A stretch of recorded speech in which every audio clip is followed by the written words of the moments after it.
and light the fires. It's time for 777 days with Jesus on the Overcomers Wisdom Session with the Son of Joy.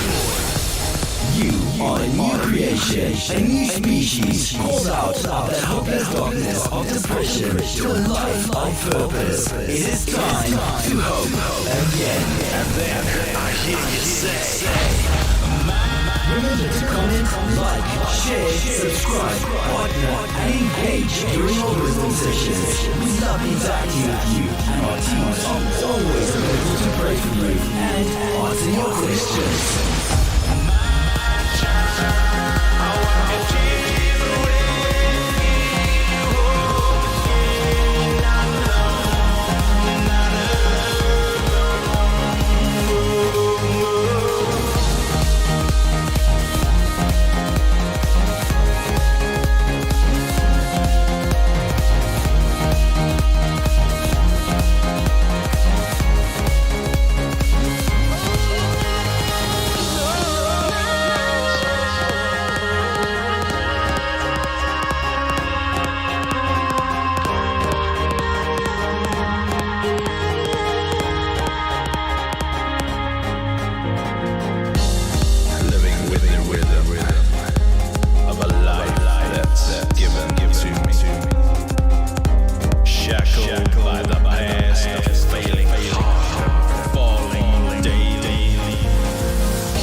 When I lift my eyes, that I look into the sky, and I can hear you talking to me, and you say, hey, hey, hey, hey.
Remember to comment, like, share, subscribe, partner, and engage during our wisdom sessions. We love interacting with you, and our teams are always available to pray for you and answer your questions.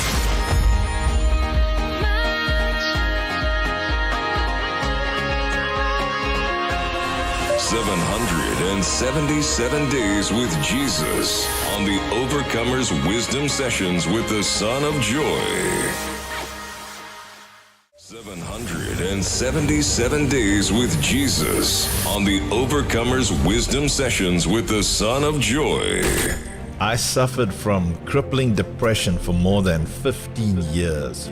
15 years, friends. 15 years of this dark fog threatening to suffocate the life out of me every single day. 10 years of that time I was suicidal, longing for death, begging God to let me die. I was a believer, a pastor, a mentor, a giver, a servant. I did everything that I thought I was supposed to do. Still, I was drowning in hopelessness. You know what changed me?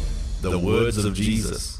Not just the idea of Jesus or Jesus in vague messages that cover different topics in the Bible, but the actual words of Jesus himself. Now, I've been listening to the words of Jesus for 3 hours a day, every day, since the 25th of September 2016. You can work out how many hours that is. It has completely changed my life. Sorrow lasted for a long night, but joy has come, dear friends. Thousands of hours listening to the words of Jesus, meditating upon them, letting them change me from the inside out. And then the letters came, dreams and visions from the friendly man to you and your children and your children's children. And that's what I want you to hear me share every single day. I want to share it with you every day. I want you to tune in daily and give Jesus your ear. For whoever has your ear has your heart, and whoever has your heart orders your steps. Your depression will flee. Your anxieties will flee. Your curses will break. Your bad luck will become good luck. Your sorrow will become joy. Your relationships will change. Your finances will change. Everything will change. Just keep listening every day, dear friends. Engage with us, comment, make new friends who love the words of Jesus with you. Your life is about to change, just like mine did. The words of Jesus are the key to everything. That's why I want you to join us for 777 days with Jesus. You are not a victim. You are not just a survivor. You are an overcomer. Join us daily on the Overcomers Wisdom Sessions for inspiration, motivation, and practical biblical wisdom.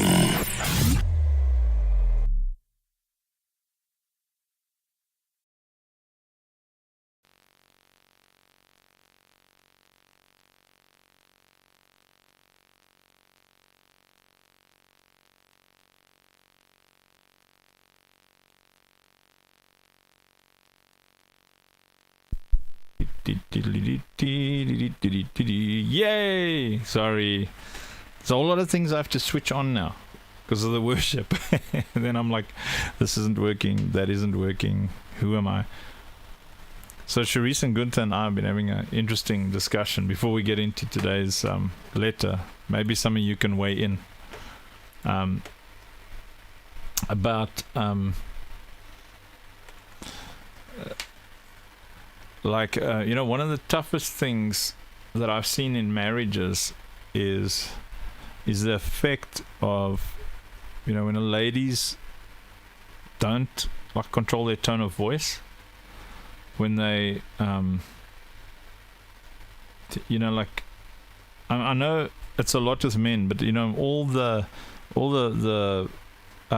marital counseling that I've done over the years, over the decades, I've seen that usually it's really strong on the lady side, where there's this, it's like a switch that says it's okay to speak to another human being like they're trash, even if it's in that moment. It's like it didn't, when you watch movies and then they've got those nasty teenagers, nasty boys and nasty girls, mean girls.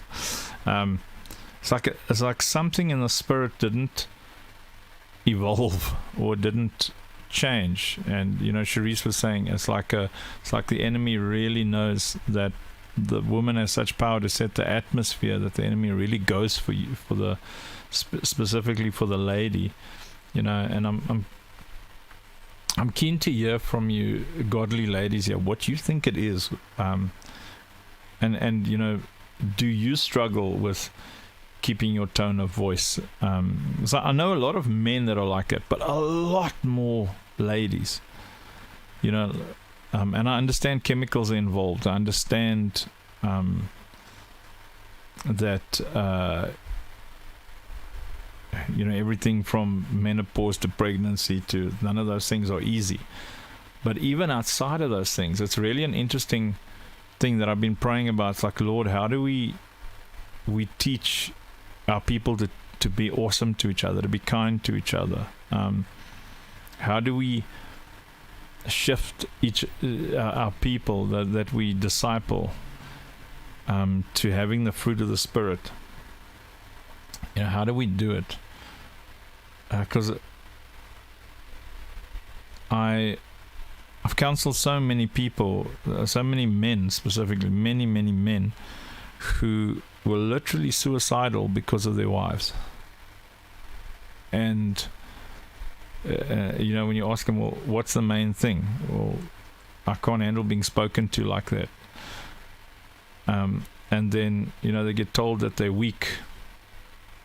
Men get told that that they're weak, they must put the woman in the place. But the thing is, I don't want to put my wife in her place. I've never wanted to. I married a very strong-willed woman, and I had to confront her often and say, Lovey, you can't talk to each other like that. But I don't want to put her in her place. I don't believe her place is anything other than at my side. What she gets from the Bible is between her and God. So submission, according to the Bible, is what she gets from the Bible, not me. My instruction is love your wife, but I wonder, like, how do we fix this? For me, the answer to everything is the words of Jesus, really. Over here, Alicia says, when women do not know how to control their voice, it's because they do not know how to properly deal with their emotion. It takes an incredibly emotionally healthy person to be thoughtful in all of their actions. Yeah, that counts for both men and women. Because, I've had a typhoon of a temper where I'd get frustrated. I remember, we'd get into arguments, and my wife, and then I'd get so upset. I can't hit her. I don't want to hit the door, so I just used to punch myself. Hit myself in the face. Go in another room, and I have a total meltdown. Don't know what to do with the frustration. Julie says tone of voice is often mandated by the person who is spoken to, by the response to the woman. I don't quite understand that. Oh wait, yeah. There you go. There's a mic for you. Go for it. I think, as I understand it, is the moment you don't really receive a response from the person you're trying to communicate to, like they ignore you, or they're not looking you in the eye, or they don't give you a response that shows that they're listening, or that they're actually taking in what you're saying. That frustrates a woman terribly. And I think then the voice begins to rise, because they're not getting a response out of you. They're not getting communication out of you. They're not getting anything. It looks like you're not taking something in. And that freaks us out, because we can't understand. Are you listening? Are you hearing our hearts? Are you seeing what we need you to see? And I think that inside of us, it feels like no one's listening, and it starts rising, because the more you don't listen, the harder we try to speak. I think that is. And then you get the men who are just not really emotional speakers. Well, most men who don't really want to deal with emotional issues all the time. That's always been my goal with Mandy, is that she feels heard. I want to feel worshipped is the wrong word, but most men want to feel adored, worshipped, like I'm a hero, and she wants to feel heard. So it's always been my goal to make her feel heard. But still, that doesn't, I think that's a thing. But even in being heard, I noticed, you wonder, is this a spiritual thing? Is it a physical discipline? Is it an environment thing? I think it's definitely a discipline, because I think the moment you allow yourself to start raising your voice, it's very hard to go back to saying, all right, let me lower my voice. Instead, when the person tells you, okay, listen, you're screaming at me, then you realize, okay, my voice is going very, very high. I need to calm down now. But if someone's not telling you that, you keep going higher, because I think it's just a habit that you learn. It's okay, I'm stressed, I'm emotional, this is how I'm reacting. So I think you can fix it if you're very, very disciplined and this is hurting that person. But sometimes I think we just forget that we should be disciplined in that. Do you think it's ever justified? No, we try to justify it by making excuses like, but you're not listening, or whatever. But I don't think it's justified, no. I think it's a very big weakness in women, and it doesn't really help if people don't help us try and fix it, because a lot of us are struggling with it, and we don't really know how to fix it ourselves. And that's the scary part. It's a lot of wisdom. Alicia says there's always a reason. Sometimes we don't even know the reason. It's like when we get hangry. Yeah, I get angry. Or tired. I'm always tired. And don't realize we need a nap or food. There's a cause and a solution, but don't always know what the resolution is. Julie agreeing with Sharice says, amen. Alicia's frustration can lead to resentment. Yeah, for sure. Debbie says, my instruction is to love my husband, and I now ask God daily to help me remember not to forget to be lovely. Oh, that's amazing. I'm grateful I have Jesus for my example. That's great. Alexandra says, a woman grasping for control will use her tone of voice to achieve control. That's I think a lot of people, I noticed that a lot with guys. Yeah. You know, I think another reason guys, I feel that it's cowards, guys who raise their voices and stuff, because if a guy raises his voice, another guy is going to get a beating. I mean, you raise your voice at me, and that's fighting talk. I want to know, okay, what's going on here? Are we fighting now, or are we going to sort this out? Generally, among men, it escalates to physical violence, so we're more gentle about how we talk to each other, and I think it's really a coward. I think most men feel like, if a man's going to scream at a woman, that's really like a coward thing to do, Yeah, and I think we as women grow up with people yelling at us. If your mom gets mad at you, she yells at you. If your dad never yells at you because your mom does. And that's where we get it. We're like, all right, my mom yells, so I can yell if I want to be mad at someone. Like I grew up with a sister. It was terrible because we yelled at it. I threw her with milk as a kid over the head. Like I poured milk. It was terrible. And it's this yelling the whole time when you're still girls, and girls at school yell at each other when they get mad. You grow up with, that's how women, you grow up with your teacher yelling at you. Like most teachers are women, and they yell at the boys and they yell at everyone. So that is what we grow up with. Women with authority have the right to raise their voice. We never grow up with a woman in authority that lowers her voice. And I think that has an influence. I mean, most people can say that, yes, my mom yelled at me when I was a kid because I was naughty, or how many moms lower their voice when a kid is busy doing something?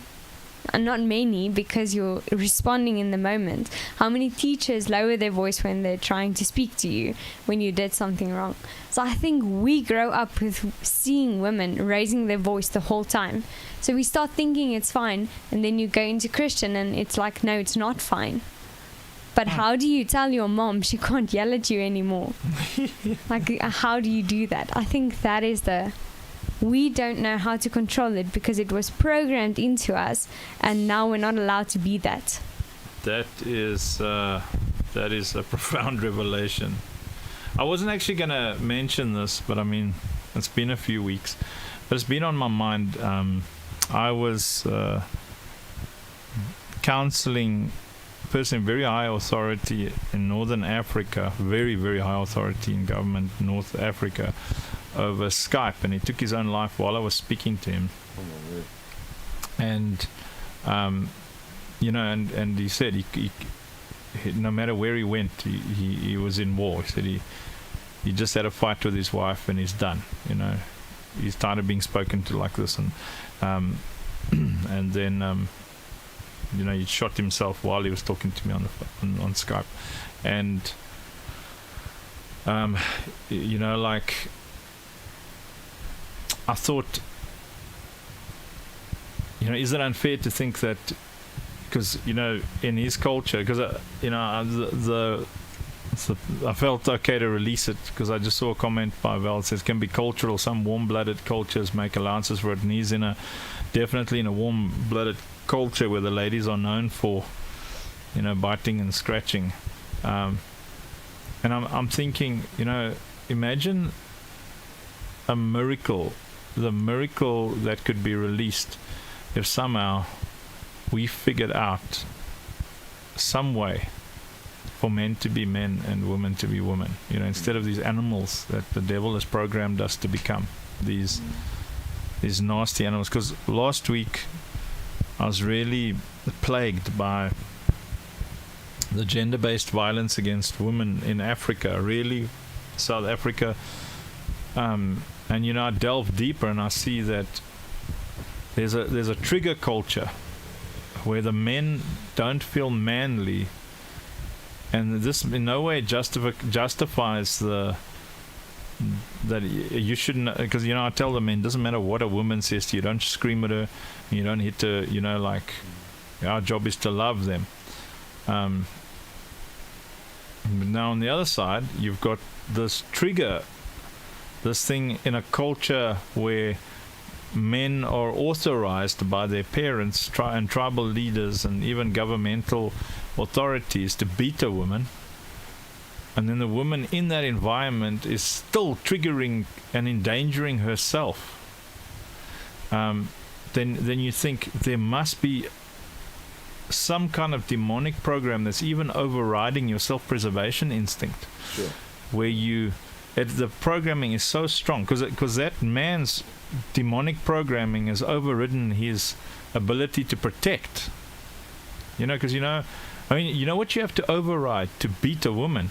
When a woman cries, she releases pheromones that are the same as how do I say this? Arousal. So the man immediately in that moment, like when a girl starts to tear up and stuff, she becomes a lot more attractive. You know, blood goes to her cheeks, her nose gets a little bit rosy. You know, she becomes very vulnerable in that moment. So, you know, like most men at that point are very attracted to that woman and wish she'd not be upset, wish she'd not be angry, and actually they're now wanting, you know, the exact opposite of what that woman wants, because the man is being triggered not to hurt her, but somehow he overrides all of that programming. You know, that it's the way God put us together, that when a woman's in distress, you know, the man wants to do nothing but look after and nurture and hold her and protect her and, you know, be tender.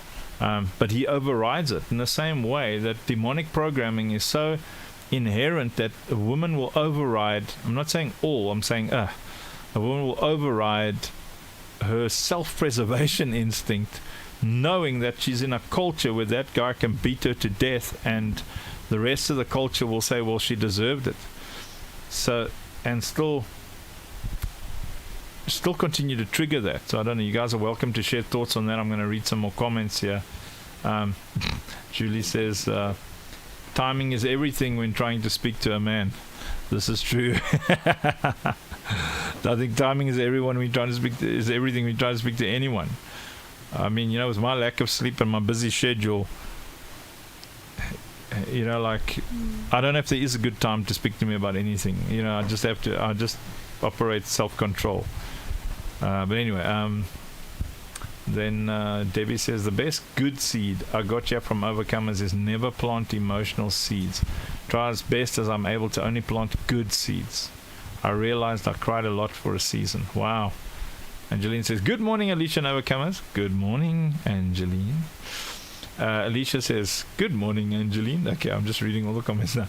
Gunther says, I believe that when you raise your voice, you lower your authority. This is very true. You think you're increasing your authority.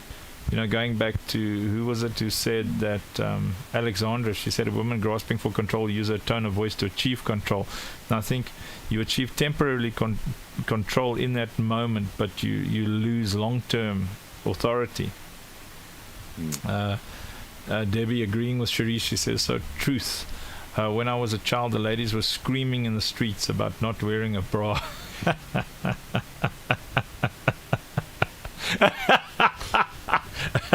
I just read that out loud, Debbie.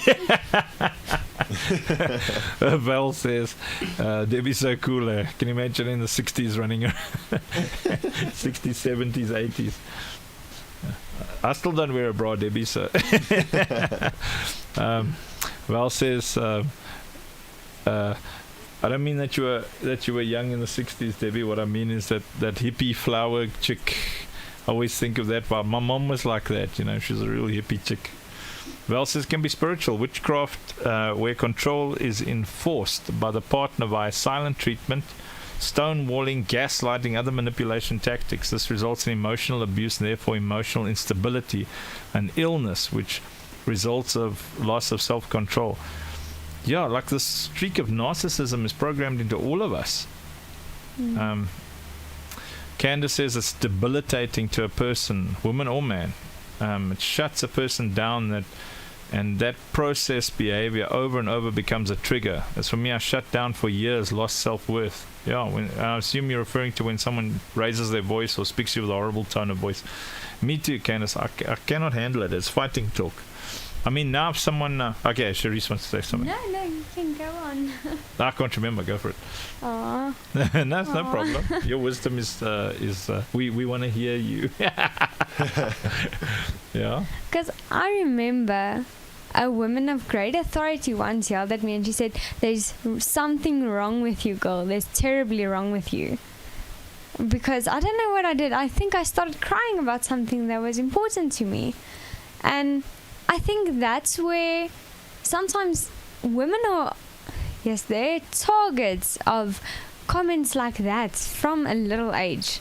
Like from a very young age, we're targets because the devil wants us to be self-aware, and he wants us not to have confidence, to struggle for control the whole time. Because the moment he can derail you, you're not in control of who you thought you were anymore. Because someone of high authority told you that there's something wrong with you, and in that moment you lose control because you're like, what's wrong with me? And I think then sometimes when we raise our voice in a fight, we don't really want to, but we do because we don't have that control. We're struggling to find that control and to make you not feel the way you feel about us or not do what you're doing.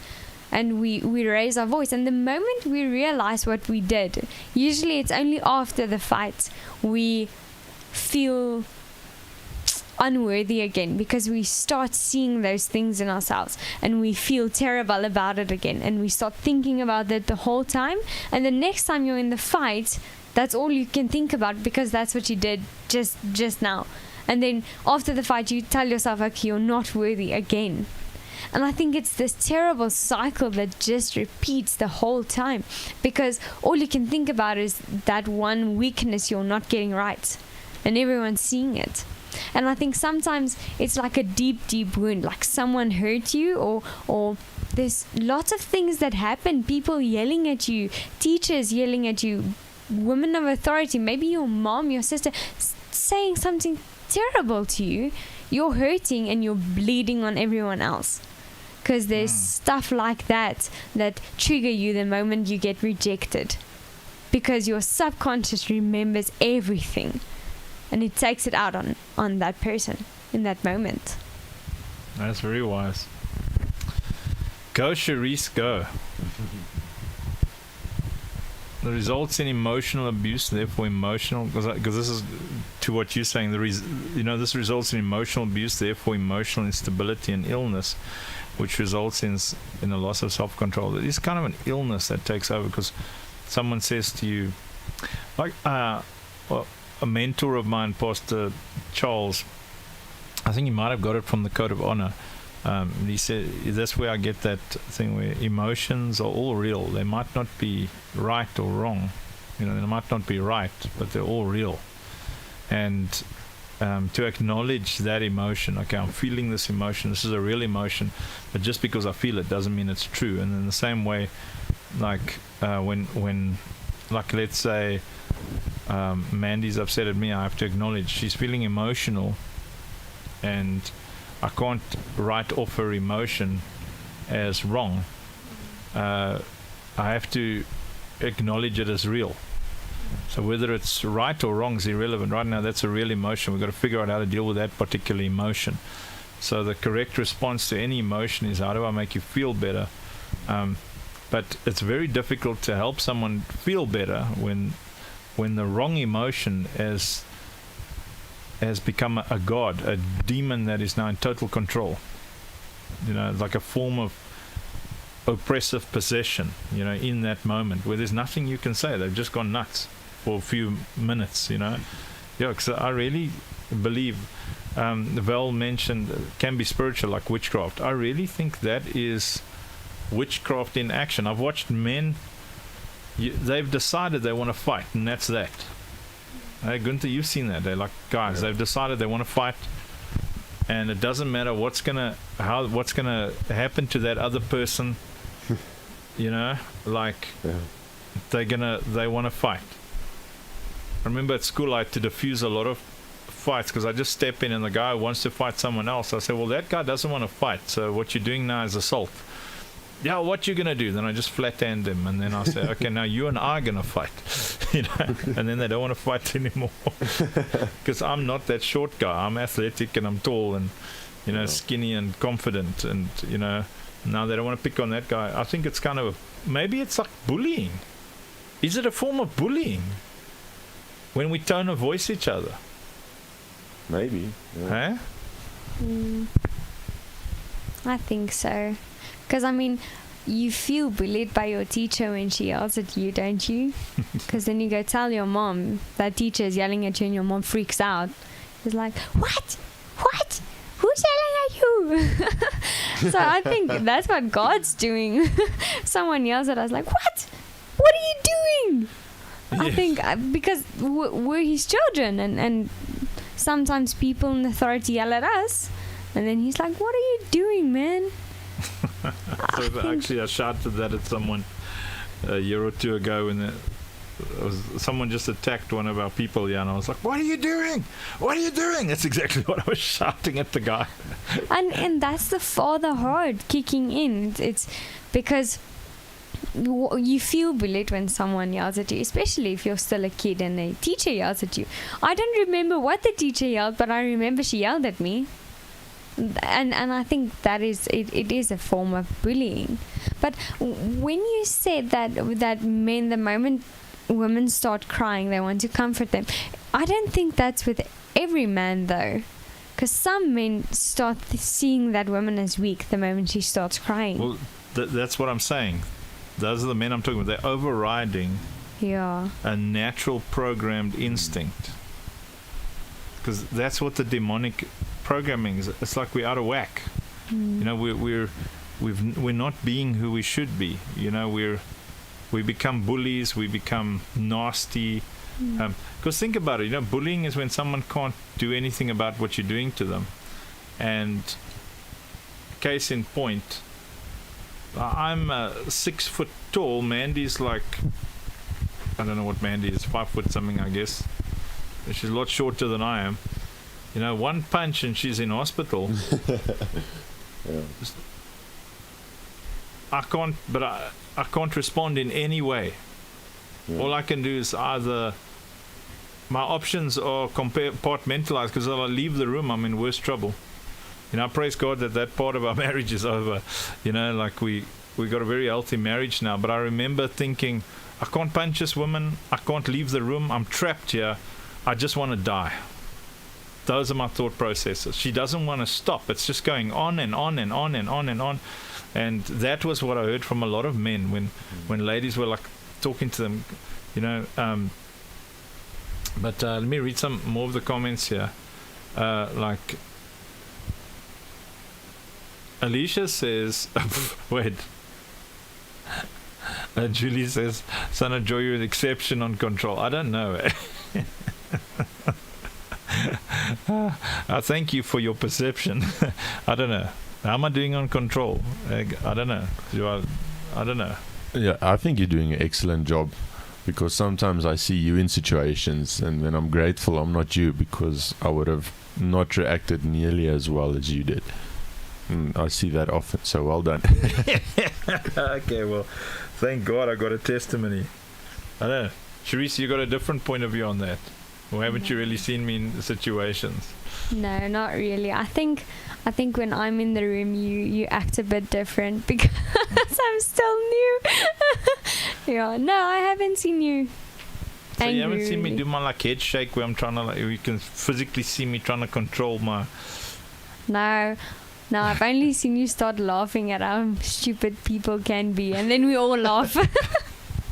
No, I've never seen anything. Jeez, I don't know. Sometimes I feel like, because it's like I can feel the steam coming out of the top of my head. It's like I'm like.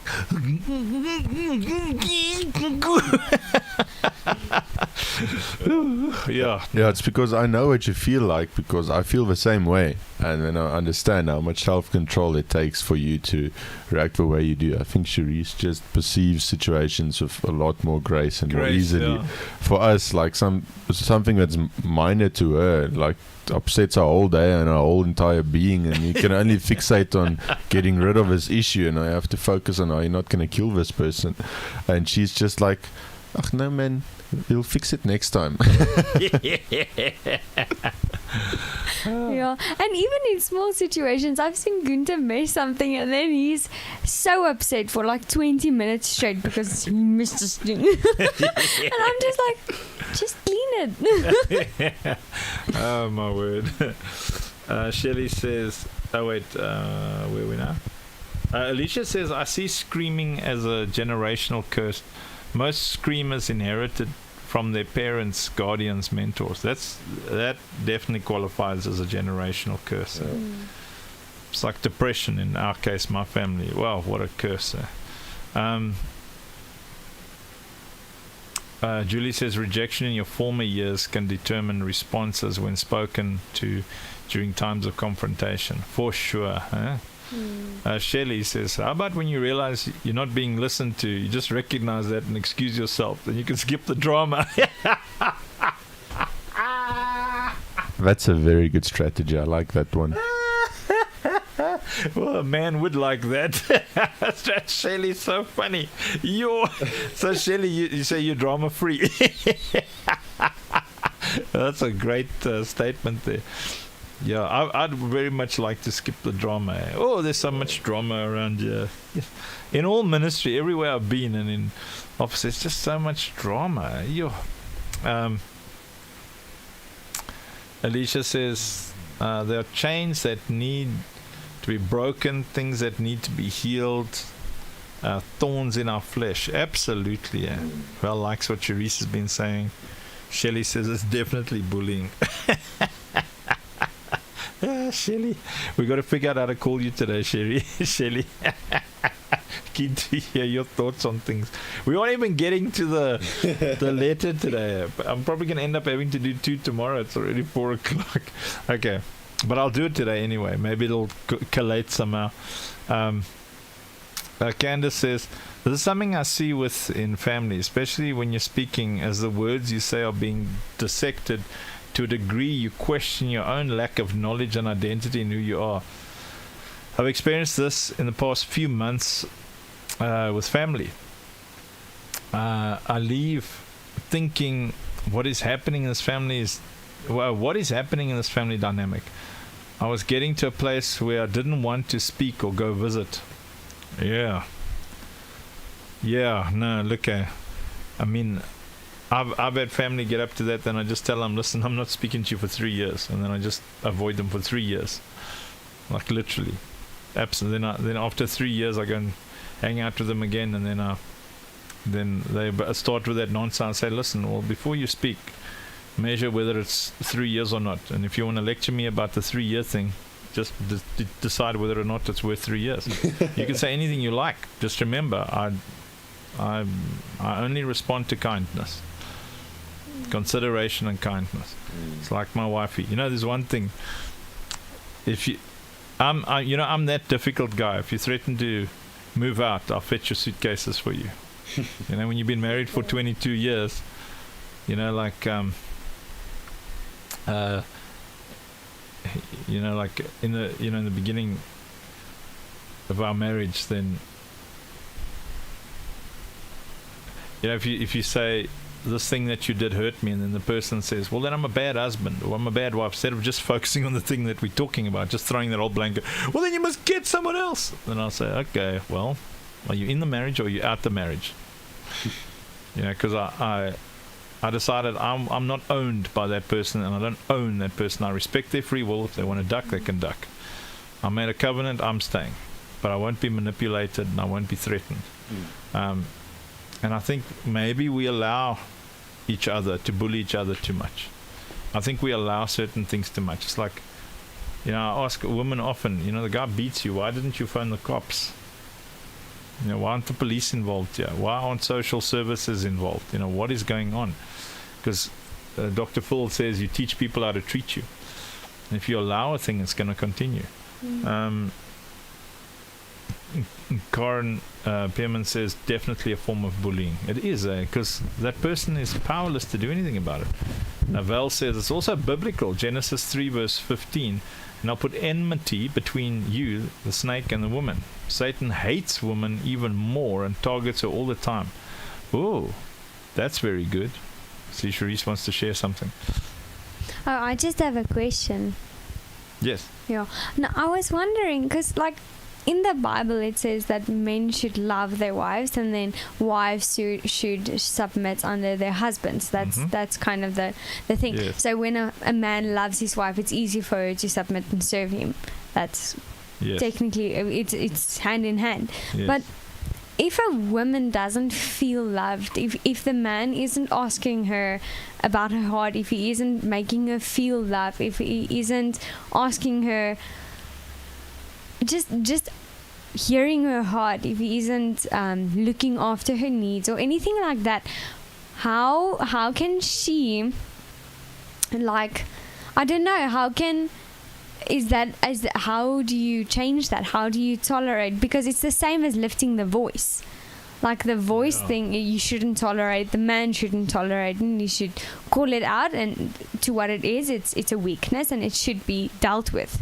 Both. That. Men and women shouldn't talk to each other like trash. But I understand what you're saying. Yes, but a man doing that, if the woman does her part in serving and honoring and making the man feel loved, that is her job as well. And the man isn't bringing his part. How do you fix that? Well, I got two questions. Everything is seed sown. So the first question is, if you're not kind, serving, submissive, not in terms of slave, but submissive in terms of taking care of needs and stuff, you're not doing all of those things, and you're biting and scratching and screaming, would you still want to be loved?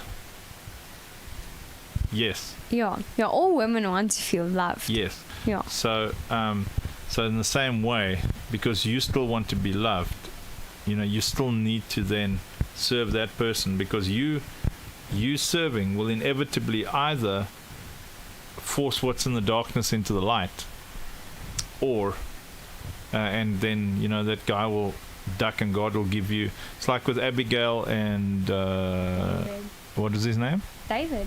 Not David, her first husband, Nabal or something like that. Abigail's first husband, he was a louse, he was a disrespectful, dishonorable fool, and God then let the guy die and gave it to David, to a man after God's own heart, but she still honored that fool, she still loved that fool, and either the fool comes right or she gets a king, you see. So, which brings me to the second question, which is, and this is what I did and this is what my wife did, because we took turns to be married to someone irrational. First I was married to someone irrational, and then she was married to someone irrational, and I'm talking about each other, by the way, not other marriages. And the question was, who am I loving my wife for? And I realized I'm doing this as obedience to God, because I fear God. So I'm not loving her because I want her to submit or serve or anything like that. I'm loving her because I fear God. And the question is, does she submit and serve, and is she kind to me and compassionate to me because she wants me to love her, or because she fears God? And I think everyone has a right to answer that question your own way, because Paul says you must work out your own salvation with fear and trembling. And luckily for both of us, the word worked. We now have a very healthy, happy relationship, and we're two very different people, very, very different people. I mean, I am needy and touchy and ambitious. So I drag us through battlefield after battlefield after battlefield. And she is touchy. She's not needy, but she's sensitive and takes everything personally. So now you've got these two. I'm a bull in a china shop, and she is sensitive and everything must be planned. She doesn't like surprises at all. Now you got me, who's driving a vision that changes every day. She never gets to work out a solid budget. She's just got a budget worked out, and then I say, okay, we're hiring that person, we're hiring that, we're going to feed that person, we're going to feed that person, taking care of another household, taking care of another, and then that shakes her comfort zone all the time. And so we can either fight every time I make a financial decision, or she can say, well, God, I trust you. And I can either, when she's a little bit irritated, I can fight with her, or I can say, God, I trust you, I'm going to love her anyway. And I can tell her, which brings me to our way of communication, where we never, ever use blanket statements with each other. So we say, what you said now, the way you said it, that tone of voice you used now hurt me. Can we fix that before we continue with the subject? Because then we can talk about my sin, the thing that made her upset. But our first front, our first battlefield is how we talk to each other. Because without love we're nothing. So it doesn't matter if we solve whatever problem I'm made upset about. If I, like today, she was really a trooper today. Today I made 2 financial decisions. I forgot to let the finance lady know, and I'm standing there publicly asking my wife, did we do this? And then she's like, well, nobody told me. And she hates that. And then I'm like, oh, I'm so sorry. And we dealt with it kindly. But in a normal aspect, it's like if she says, you always do this, imagine that. No, but I don't always do it. I just did it the last 3 times in one day, or in 2 days. And then she realizes, okay, my husband forgets things because there's a lot on my plate, a lot, and there's a lot on her plate. So I understand that she's under pressure all the time. So we confront the situation. We say, okay, let's say she had gotten horrible with me today, or if I'd said, have you paid those people? What's going on?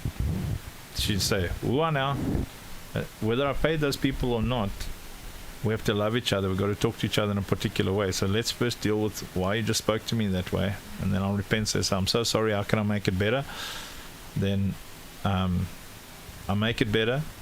She feels heard, and we can then deal with, why I didn't let her know. And then I can apologize and repent, and I can say, well, I was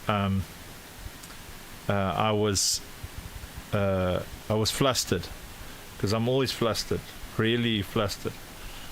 But yeah, the first place is how we talk to each other. That's the first battlefield. I don't know, you want to say something, Sharice? You're clutching the microphone like someone full of wisdom. No, I'm just wondering, if you make her feel hurt, especially your wife now, you're saying, okay, you're gonna make her feel hurt, like any man now, and the moment, because I've seen it a lot in relationships, that the moment the wife starts opening up and sharing her weakness, her heart, her things that she's her weakness, like saying, listen, I'm not feeling good, or sharing her heart, like saying, it's been a rough week for me, things like that, just sharing her heart, like what she's been going through or anything. And she says, so I really need you not to do this, and the man gets defensive. I've seen it a lot of times. So women totally stop sharing their hearts with men because they get defensive and they don't steward that emotion. I'm about to give you the most powerful communication lesson that you will ever receive in your life. And when you get it when you're 17, if you grasp what I tell you now, your communication will be so easy. This is what changed my life, because I used to get frustrated because I'm a communicator. So it was a leadership development specialist, does John Maxwell's course, He said, it is the responsibility of the communicator to figure out the most effective way to get through to the person that they'd like to educate or communicate with. So if you're speaking Afrikaans, I don't understand Afrikaans. You get angry at me for not understanding Afrikaans. That's unfair. But if I'm English, you speak to me in English, then we can communicate. Now emotionally, we're all different. Mandy has to communicate with me when it's in her interest that I grasp what she's saying. She has to create an environment that makes it easy for me to grasp what she's saying. So she's learned that when there's something important to her, she has to find out what is the optimal environment for me to receive it, because it's the responsibility of the person communicating. So I've learned when I want to speak finances with my wife, I do my best to create an environment that's conducive. So she prefers a day or two in advance. So then I'll say, I'd like to chat finances. Let me know which day is good for you. I want to talk ministry finances. And then she can prepare. And then when she comes in, I make sure that there's no one coming in here. I close the curtains. It's like the other day, someone knocked on the blooming door while I'm having a finance discussion. And that devolved into a very stressful situation for us. Because like our ministry is loaves and fishes all the time. It's like hundreds and hundreds and hundreds of thousands of rands worth of responsibility, and not always that amount comes in. So I have to create an environment and protect her so that we can have the discussion. So let's say you want to have a discussion with Gunther. He's not going to receive it in the way that you're going to receive it. You've got to figure out as the communicator. If you grasp what I'm telling you now, it'll make your life so much easier. And the same with Gunther. And anybody who's listening, it is the responsibility of the communicator to figure out what is the best environment for the person that I want to teach. Because this is the downfall of education. You put 40 people in a class, none of the academics have a good time. The rest of us want to die. Does that make sense? Yeah, so if you grasp that, like you learn, okay, I'm going to be talking to Gunther for the rest of our lives. More than likely, right? I assume you guys have got plans. So now, how can I talk? How can I create an environment? How can I get to know this guy so well that I can get past all his fears, all his irritations, all his weaknesses? Because Mandy has to prepare me for an event. I don't want to hear about other people. I hate conspiracy theories. I hate it. I need proof before you tell me that person over there. It's like, let's say a lady arrives. Mandy doesn't do this, but let's say, well, not anymore. A lady arrives and then she wants to tell me that woman is looking at you. I want proof that woman is interested in me. I want to hear it from the horse's mouth. I don't want to hear a theory. Don't tell me it's discernment. That's not what discernment is. Don't use that. You can't discern another person's motives. What are you, God? I want proof. You see, so because I get very upset. My sense of justice protects people. I am a natural advocate. I advocate for people. So when you tell me that woman wants everybody to look at her, I rage. Now you think I'm protecting her, but I am angry now because you just passed judgment on another person. You don't know them from a bar of soap. You can't read their thoughts. I have lost my mind in that moment. I don't want anything to do with you because you're everything I hate right now. You're the devil, because the devil's the accuser and the prosecutor. Now, so Mandy's got to figure out, okay, so she's got to sit and think very sensitively now. If I bring up this subject, this guy's going to explode. Because she'll know. My husband doesn't like anything without proof. Because, just because you suspect something doesn't mean it's true. And then, so what she'll do is she'll say, Lovey, it's just a suspicion. By that behavior, by this and that, what do you think? And then I'll say, I didn't see it, but I'll take it seriously because it's serious to you. But if she accuses me, there's war. Then I'm like, okay, let me get this straight. You've been married to me for 22 years.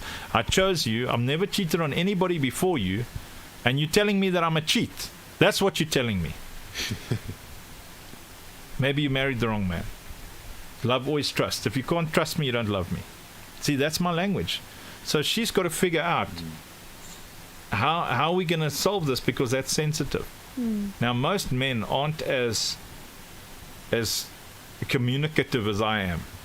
They just go inside. They just want to get away from the attack. So you've got all the words flowing out of you, and you're like, I've got to get this out of my system. I feel like I'm going through this. You need to get the words out more than he needs to hear them. So it's to your benefit, not his. So you got to figure out, how do I create an environment where he it's benefits? Yes. Now, when you're married, there's particular ways and means. But yeah, did you grasp what I just taught? If you grasp that, you'll get everything you need out of him. You will listen for hours and hours and hours. So I can tell you one strategy that my wife used was, I can listen while I'm driving, which we can't do now, but now we can walk the prayer path. So we used to do dates that were like far, and then she'll say, I'd like to chat, and she would say, I'd like to vent now. It's neither true nor false, I just want to vent. And then I know, okay, it's a vent. No response is needed from me. I don't need to disseminate this. I don't need to sit as a judge. I don't need to advocate. I don't need to prosecute. I just need to listen. And then, you see, does that make sense? Yeah. I think at least, I don't think I vent. I usually just want to talk about my feelings. Yeah. Yes, which is men. We've got hardly any of those. Clipper. Yeah, we're dumb. We're thick as bricks. Eh? Look, the more effeminate men, boy, I tell you, they got more emotions than men. Than ladies. They'll sit there and feel with you and love you and hug you. Especially, male friends. The male friend. Special male friend who actually wants you, is trying to get out of the friend zone. They are very good listeners.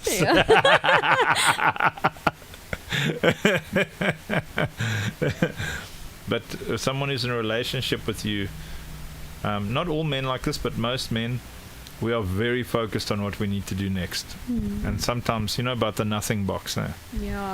Yeah, we literally have a nothing box. It just doesn't make sense. It doesn't. Yeah. Like, I don't understand. Like, I don't. Even my nothing box has things in it. I'm telling you. I've got a huge nothing box. I'll be praying and praying and praying and praying and praying, and then some mornings, I walk out 7:30. Now I want to sleep, and then I sit on my bed, and I just sit there, and it literally sounds like this. There are no thoughts going on. It's like, I love that joke I shared on Facebook. Lovey, are you listening to me? It's a terrible way to start a conversation.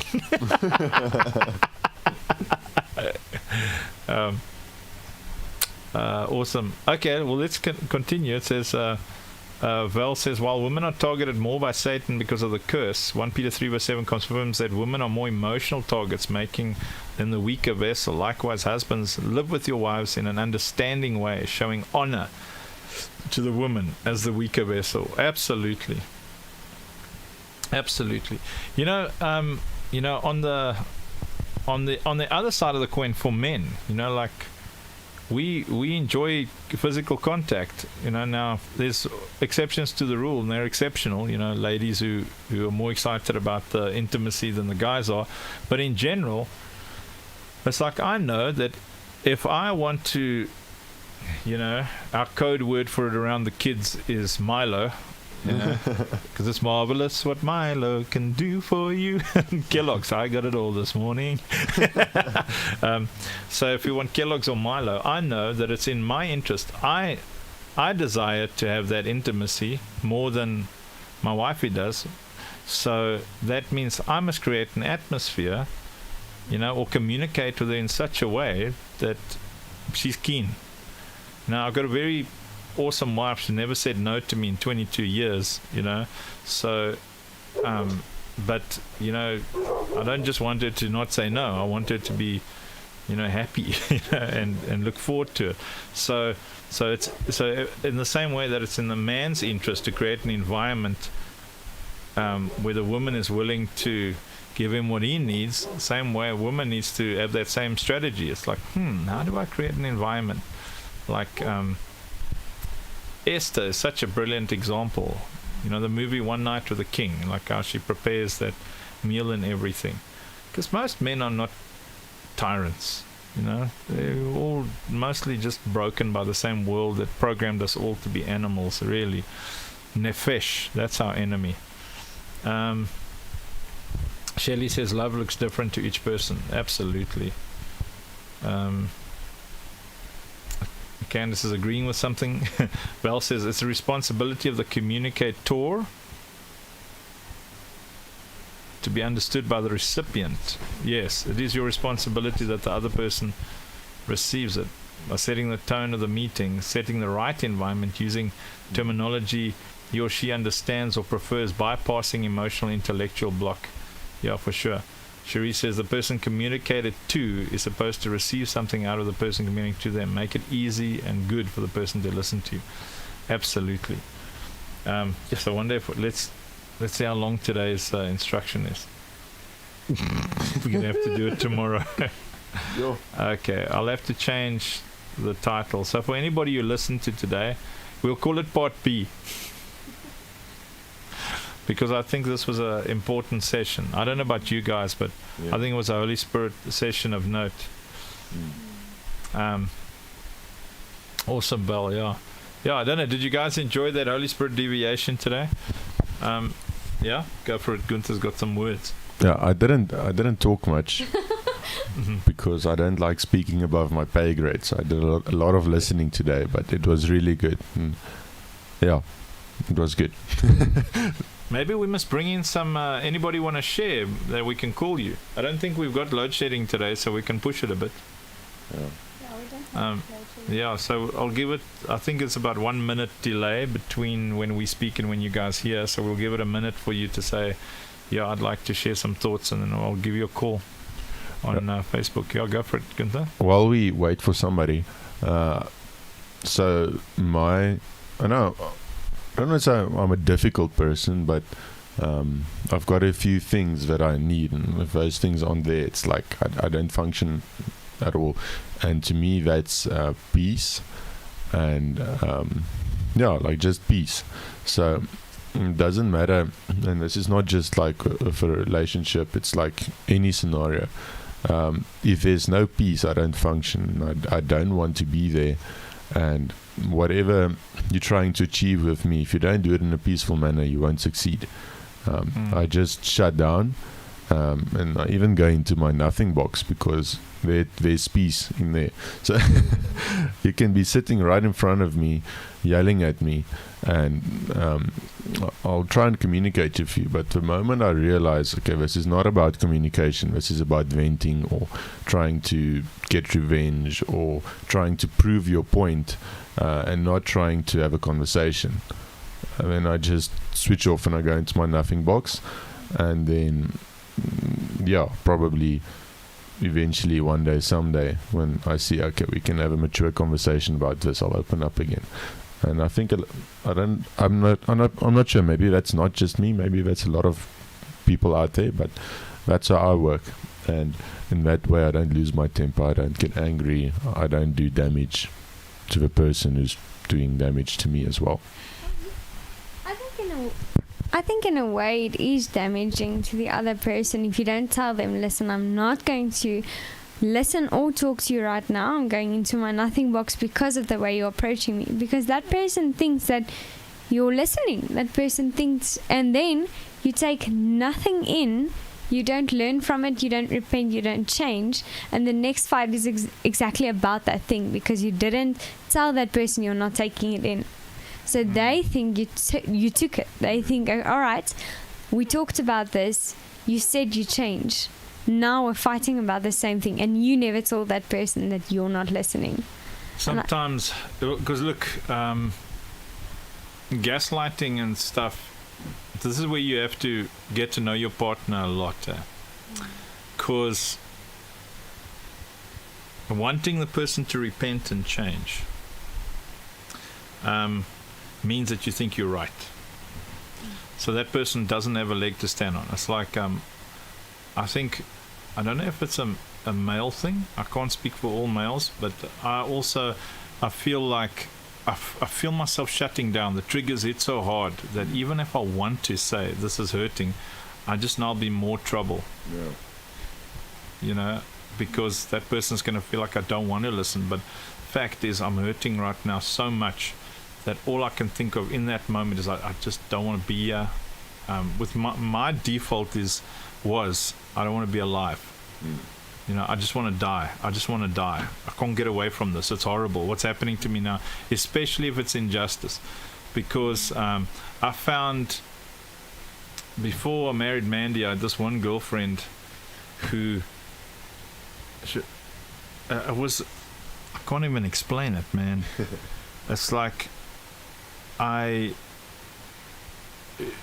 she would accuse me of something, and then, you know, now I'm like 18 or 19 years old, and I definitely didn't do it, or I didn't mean to say what I said, or I'm not being given a chance to fix it. And when I say, please, can I just, this isn't true, then when I'm trying to speak, she would start crying. So I just couldn't say anything.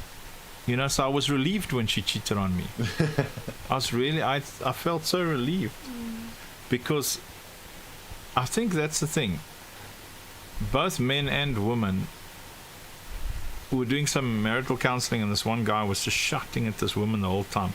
And I sat there thinking, if I was that woman, I would have poisoned him in his sleep a long time ago. You know? Sure. I would have poisoned him. He's a piece of trash. Like, I sat there thinking, as a pastor, counseling a married couple, I thought she needs to kill him in his sleep. It would be worth prison.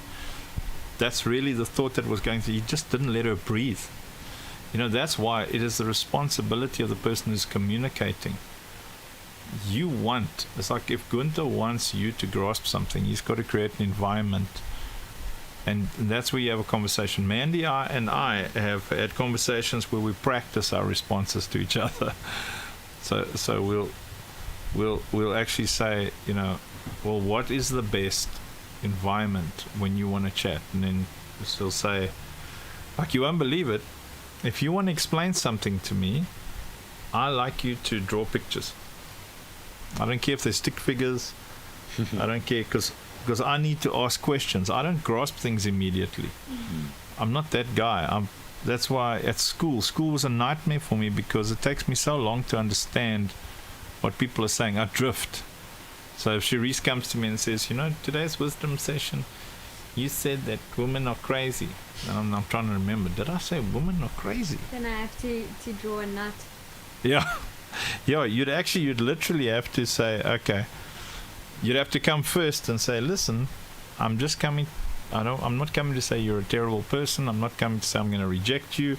I'm not coming to say, you have to prepare me so well, because I'm waiting for the punchline, because I've been through such trauma in relationships where people have destroyed me, ripped me to shreds. I've been bullied.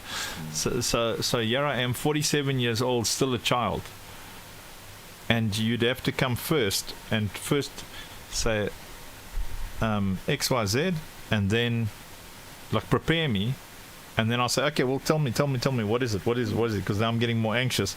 And then you immediately say, well, you said women are crazy, and I still respect you, and I still honor you and love you, but it really hurt me. Now you give me an opportunity to say, what can I do to make this right? And then I'll say, that's really not what I meant. Would you like me to repent publicly? Would you like me to fix it? What would you like me to do?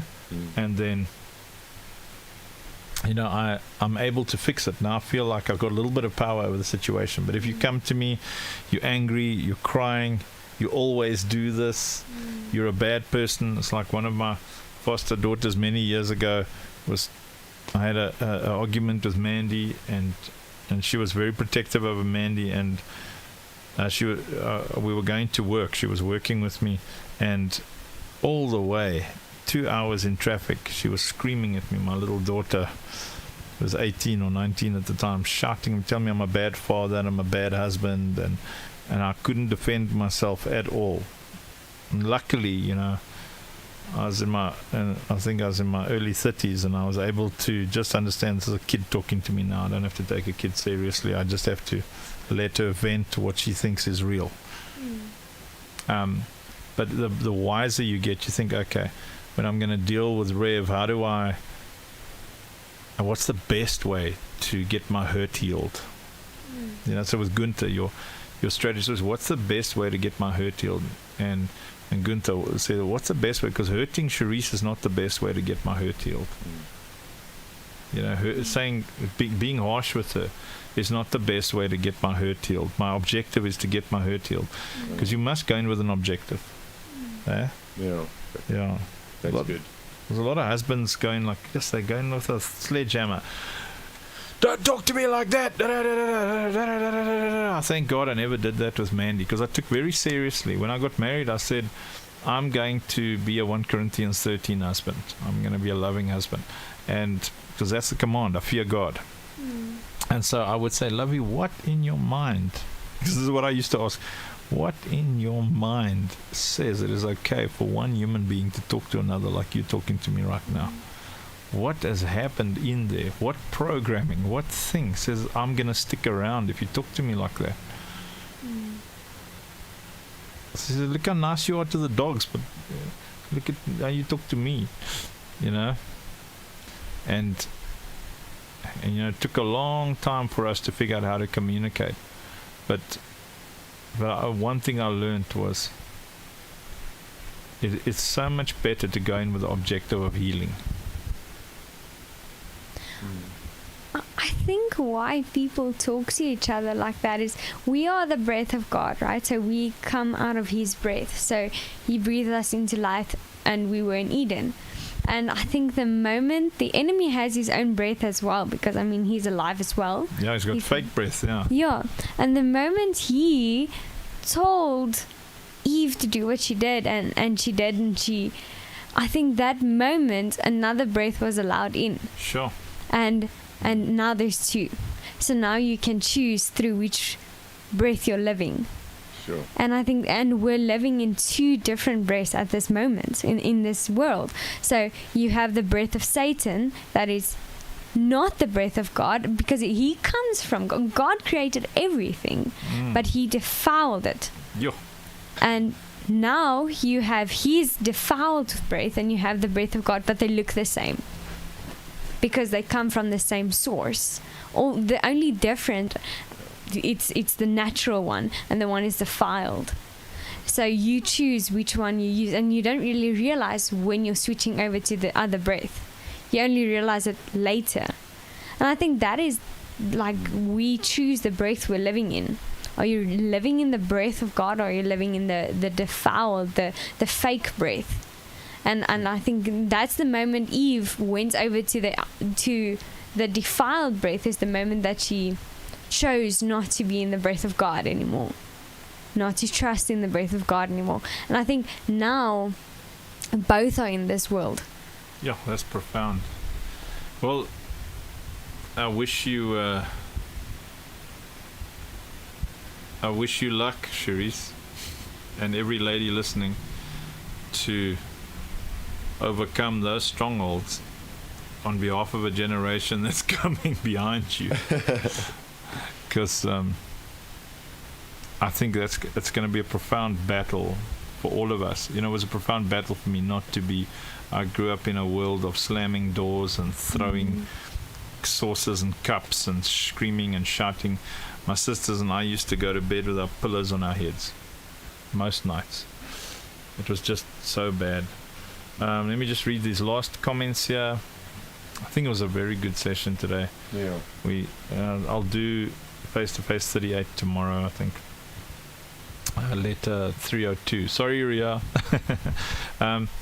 Alicia says, if a problem gets ignored repeatedly and the issue is consistent, especially after repeated conversations, it's almost a form of torture to a person. You're forcing them to live with it. You're forcing to live with something they're choosing not to have a part of and trying to resolve it. Yeah, no, that's the truth there. Val says, we must remember that not everyone has a partner with whom he or she can talk things out for much needed help with issues of the soul. This makes women who need emotional support more vulnerable and susceptible to emotional illness, which affects communication styles. Also, things are getting more difficult nowadays for people because of emerging lifestyle of isolation, COVID and social media, homeschooling, etc. Yeah, that's the truth there. Yeah, may God help us to be heavenly, because it's a battle, you know. Like today's session, I don't for a moment think I'm perfect. I'm so riddled with my temper. Yes, like I'm begging God constantly. It's like, Lord, would you please calm me down? What the heck? Pull this thing out of me where I get upset at stupid things, you know. Like people come with a report of someone, and then it's like I'm standing next to myself, listening to myself say things that I don't want to say. Has anybody else experienced that? It's like you're right there saying things, and you got no control in that moment. Yeah. It's like God has not given us a spirit of fear, but of love, power, and a sound mind. You know. One of the fruits of the Spirit is self-control, and sometimes it feels like you're standing next to yourself and you're not in control. And I think that's like, how do we fix that? Where, I mean, a millimeter a day is more than okay, yeah? Yeah, well. I just got a really profound revelation right now, I think.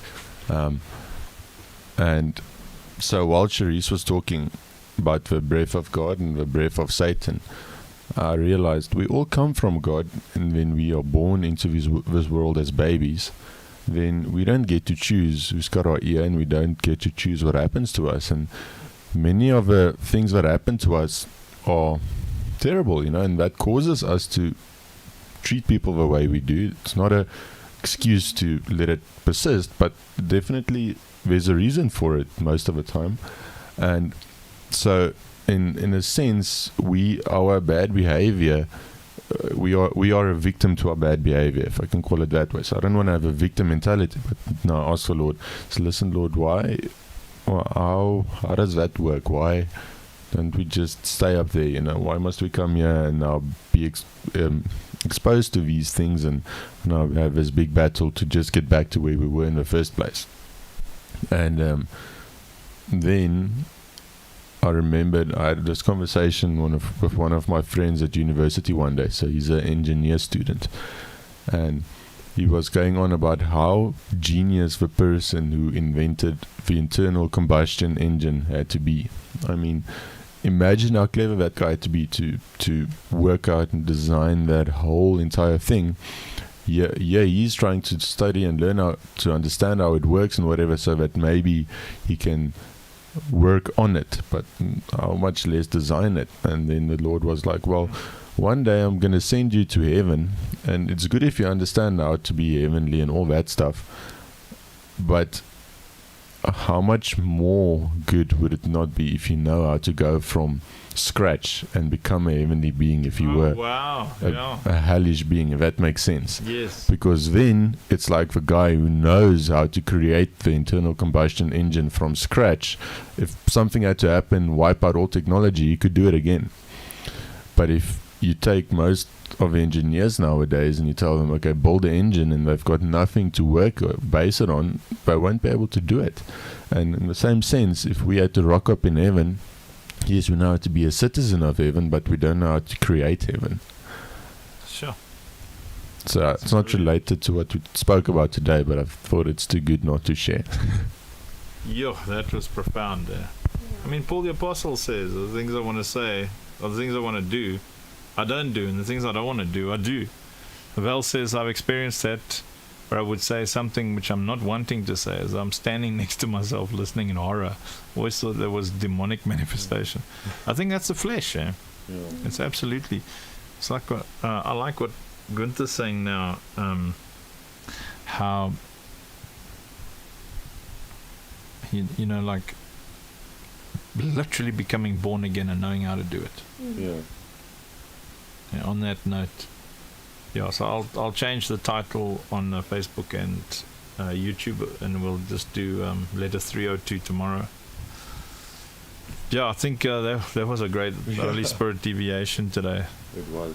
because it's a good thing to discuss, you know, relationships and communication. 'Cause I notice in ministry around us, there's just always people hurting each other, and the question is, how do we stop? But I love you all dearly. Remember to partner with us if you can. Our goals to raise between $300 and $500, 3,000, 5,000 rand each day. If you can, partner with us. A lot of people giving little makes big difference. God bless. You can go to www.edcc.africa or feed14k.com and partner with us there. If you want the dreams, you want to download the dreams and stuff, you can go to www.overcomersvision.com.